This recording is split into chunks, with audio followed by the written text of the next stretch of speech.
Nemo Radio is on the air. A, B, C. A, always B, B, C, closing. Always be closing. Always be closing. Surely you can't be serious. I am serious. And don't call me Shirley. Put that coffee down. Coffee's for closers only. Come after me! I'm a man! I'm 40! Hey, it's John Nemo. Welcome back to another episode of Nemo Radio.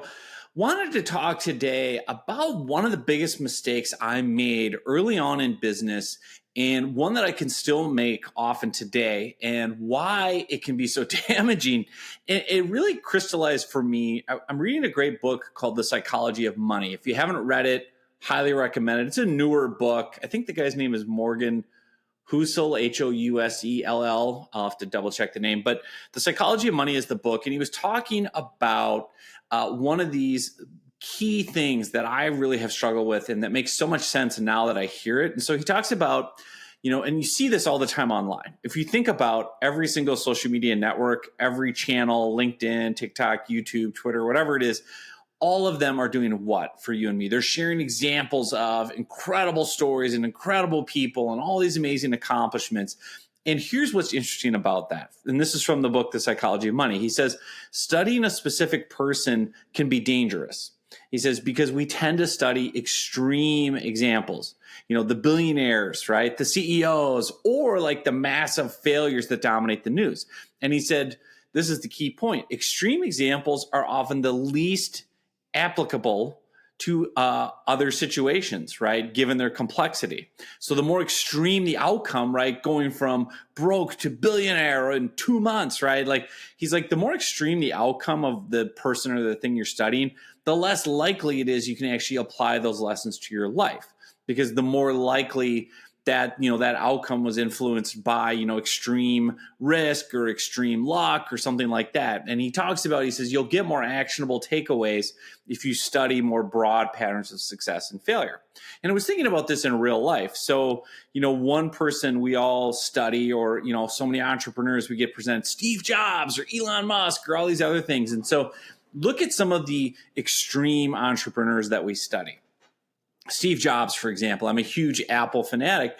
Well, if you look at the extreme example of Steve Jobs and how successful he was in building Apple up, and if you don't know the story, right, he founds Apple, he gets kicked out of his own company, he comes back when Apple is floundering in the 90s, he saves the day. Under his leadership, Apple creates iPhone and iPad and just revolutionizes all these different industries and Siri and all these other things. And now is, of course, one of the most valuable, wealthy, richest companies on earth, right? And so everyone studies Steve Jobs and how did he do it? Well, if you really study him, and there's a great book about him, Walter Isaacson wrote the Steve Jobs biography. He was very extreme, and it wouldn't really be a fun life. Some of the things that stood out to me from reading about Steve Jobs, the guy completely abandoned his family. Like he was a workaholic, like a lot of people are. He had a daughter that he wouldn't acknowledge her existence until he was almost on his deathbed. He would speed constantly to work and ignore traffic laws because, as people around him said, Steve Jobs had this reality distortion field of normal rules don't apply to me, normal society, like I'm too busy for this. So he would speed all the time and get, speeding tickets. He would park in the handicap spot at work every single day because he needed to get as close to his office and just walk in and work as fast as possible, right? He was terrible to his employees. He was super tough on them and berating them and, making them cry and just super demanding and just ridiculous, tough, incredibly just severe, treatment of people. And of course, the outcome for you and me was, hey, we got these great products and these great, Apple's became this ferocious brand, and he would play for keeps. He would do whatever it takes to win, and all these extreme things. If you think about it for you and I, like, do you want that? Or like Elon Musk is one where I think he's had like 2 or 3 marriages. He's had a bunch of kids. He's like had a lot of, I don't know. Is that really what you want to define as successful? Or I think about athletics. This is a great one because we all look at like the top athletes in a sport. So you look at Michael Jordan, right? From my era, many argue the greatest basketball player ever, or LeBron James is another one. Michael Jordan was fanatical. Like if you actually read the extreme lengths he went to get good at basketball, Kobe Bryant is another one. Michael Jordan literally, like after winning the NBA championship, the pinnacle, turns to his trainer and says, "What time are we going to the gym tomorrow morning?" Like he literally every single day, 5 a.m., 6 a.m., 7 a.m., working out, working way harder than anyone else, shooting, X many thousand shots a day, nonstop, working on his craft, fanatical, right? Some would argue, right, to the detriment probably of being able to have work-life balance, being around for your family, right? All these different things. LeBron James, right, does these amazing things at age 40. He spends over $1 million a year taking care of his body and these fanatical diets and workout regimens and recovery, hyperbaric chambers, and all the work he puts in, which, and by all accounts, he's a great guy, great family life, work balance, all that stuff. But again, do you really want to work that hard? Like that's the other piece of it, I think, for you and me to really be honest with ourselves and say, we will always say we want extreme results, myself included. I want to be a billionaire. I want all this stuff. But am I really willing to do extreme behavior and extreme work to get there? This was a lesson I learned early on. And this is where the mistakes came from for me when I, quit my day job in 2012 and started my own business. Was I started looking at all these extreme examples and thinking, oh, okay, well, I want all these extreme outcomes of wealth and fame and whatever, but I didn't really, realize it wasn't really applicable to me wanting to be a good dad and have 3 kids at home under the age of 10 and be with my wife and have work-life balance to work 100 hours a week and go crazy and do all these things, right? So the reality was it took me quite a while to get there. And even I learned, from my business coach, when I was first starting, he said something so true about success, which is you can't have a 6-figure business with 5-figure work habits. And, once I got to 6 figures, it was, well, you're not going to have a 7-figure business with 6-figure work habits, right? You have to work really hard. You have to embrace some extreme things to get extreme results. I think that's the key lesson for me is, social media, one of the things you have to really understand is human psychology is we're wired to seek comfort. Some of the great books I've read about this, Letting Go by David Hawkins, The Mountain is You. Gosh, I'm blanking on her name, Brianna something. But again, some of these books about human psychology and human science and how achievement, right? A lot of it comes down to this. We are hardwired, you and me, to seek comfort. It is very rare. That's why we study people like Steve Jobs or Michael Jordan. Very few people seek out being uncomfortable. Very few people want to be uncomfortable. Very few people want to be extreme and want to sacrifice. Now, the flip side of that, of course, is they're the ones that really change the world and make a huge mark and leave this big dent, but they have to be super extreme, right? And they're not comfortable, right? So it's interesting because you and I want to be comfortable. Typically, most people are wired that way, to seek comfort, to seek doing the minimum. And social media yet will promise us and inspire us with these big stories. But the reality is no one wants to go and get up at 5 a.m. every day and go to the gym and work out 25 hours a day and shoot 1 million shots. Some people do, and they become really pinnacle of their profession.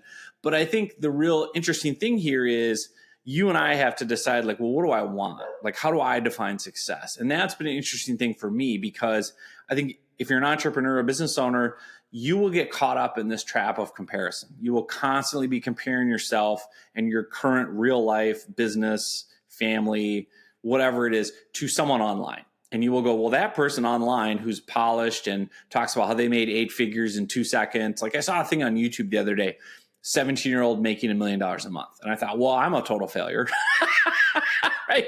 A 17-year-old with a software product is making $1.2 million a month. And YouTube video promises to reveal how he did it. And I'm pushing 50 and I'm like, I ain't making $1 million. Like, yeah, that would be great. But again, you can obviously, I don't know the whole story behind this 17-year-old and I don't know how extreme he is. I'm doubting that he just pushed a button, created software and is making $1 million a month and life is easy, even though the YouTube video and the promo kind of package it as, wow, look how easy this is. 17-year-old can make $1 million a month. Like, I have not found a path to success, nor when I dig into the real stories of people that are successful, I have not found a path that doesn't involve extreme. Extreme meaning extreme work ethic, extreme mindset in terms of overcoming obstacles and adversity, extreme, people skills, extreme, whatever it is, desire. Like, it takes extremes to get to that level, unless it's handed to you, right? If you have like the rich uncle or something that just plops $1 billion in your lap. But again, that's not normal.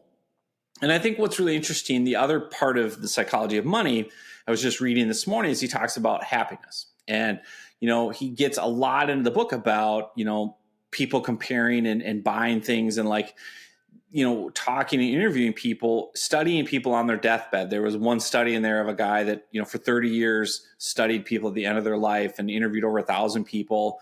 And he said, not one of them said, I wish I would have bought more stuff. Not one of them said, man, it's really important to keep up with your neighbors and people online in terms of how much wealth you have or possessions or cars. Not one of them said that. Not one of them said, man, I wish I would have worked more hours. I wish I would have earned more money to buy more things. All of them, to a person, all 1,000 said, I wish I would have spent more time with my family. I wish I would have spent more time with my kids. I wish I would have had better relationships. I wish I would have been part of something bigger than me and done, something that mattered. Like, at the end of the day, right, when you die, all those cliches are true. You can't take it with you. The effects and the impacts you leave behind are relational, right, people-based, community-based, all that. And so the number one thing that he talks about in the psychology of money is use money to buy time. All the money you're earning, use it to buy time. So for example, my wife and I, literally real-time example, we live in Minnesota, where right now, as I'm recording this, it's like 5 degrees outside and our front door is broken. That good if you live in a home and you live on, the version of Hoth from The Empire Strikes Back in Star Wars, where it's freezing cold every day and cold air is coming in. Now, I don't know the first thing about construction, building a home, replacing a front door. And the front door is this big, heavy metal door, weighs about 1 million pounds. I basically, I'm at wit's end. Like, for me to take the time to figure out how do you replace a door and how to educate myself, and I can barely even use the right end of a hammer and pound a nail in the wall. So what I'm doing is I'm using money to buy back time. We, like any good person, called Home Depot and we're like, our front door is broken. I don't know what to do. Like, do you help with that? Like, how do I find someone to install it? They said, oh, we'll come to you. We have a salesperson. He's our door guy. He will come to your house with a book of pictures of doors, and he'll give you a bid. He'll measure your door frame. He'll give you a bid. You pick out a door from the book, give him money, and he'll come back and install the door. Okay, well, it doesn't get any easier than that. Now, if you don't have the money, you have to use the time. You have to try to educate yourself, go figure out, borrow the tools, figure out how to remove the door, figure out how to dispose of the door, figure out how to carry the door, figure out how to haul it. Do you have a vehicle to put the door in to go to the garbage dump? What do you do with the door? Buy a new door. Do you know how to install it? Do you know how to make all the weatherproofing, all that? So again, it's just an example of using money. Another simple thing is I get groceries delivered. I used to, back in the day, right, take my 3 boys and go to the grocery store and put them all in the cart. And it was, 15 minutes to drive to the store, shop for 1 to 2 hours, spend all the time and energy to think and find all the products and put them all in and check the due dates and make sure they're not expired. And then, pile everyone back into the car, drive home 15 minutes, and then spend all the time unloading it, blah, blah, blah, blah, blah, bagging all the groceries. Now you can literally use your phone.